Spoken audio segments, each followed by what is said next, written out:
নিরাপত্তার মধ্যেই চলছে ভোট গণনা। কথা বলবো আমাদের প্রতিনিধি শুভেন্দুর সঙ্গে সরাসরি। শুভেন্দু, এই ভোটে ফলতার চেষ্টা করব একেবারে, কিন্তু যে অন্যান্য বারের গণনা কেন্দ্রের চাইতে কিন্তু এবারের চিত্রটা একেবারে আলাদা, কারণ একটা বিধানসভার গণনা চলছে ফলতার।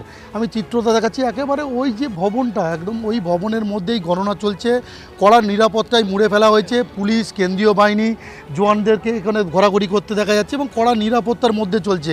আমি সকালে যখন এসেছিলাম তখন দেখলাম যে বিজেপি প্রার্থী দেবাংশু পণ্ডা তার এজেন্টদের নিয়ে ভেতরে প্রবেশ করছে, কিন্তু সিপিএম প্রার্থী এবং কয়েকজন এজেন্টকে নিয়ে ঢুকলেন, কিন্তু কংগ্রেস প্রার্থীকে দেখা যায়নি। তবে সবচাইতে বড় প্রশ্ন যে তৃণমূলের এজেন্টরা কিন্তু এই গণনা কেন্দ্রে একেবারে ঢুকতে দেখা যায়নি, এমনকি তৃণমূল প্রার্থী জাহাঙ্গীর খানকেও দেখা যায়নি।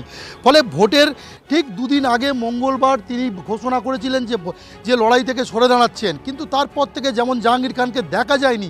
তার মধ্যে কিন্তু ভোট গ্রহণ পর্ব চলছে, একেবারে পুলিশ রয়েছে, কেন্দ্রীয় বাহিনী রয়েছে।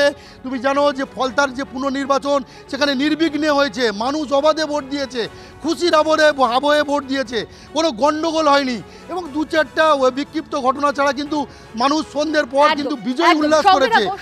শুভেন্দু, এই ভোটে আপনাদেরকে শোনাবো দিলীপ ঘোষের বক্তব্য।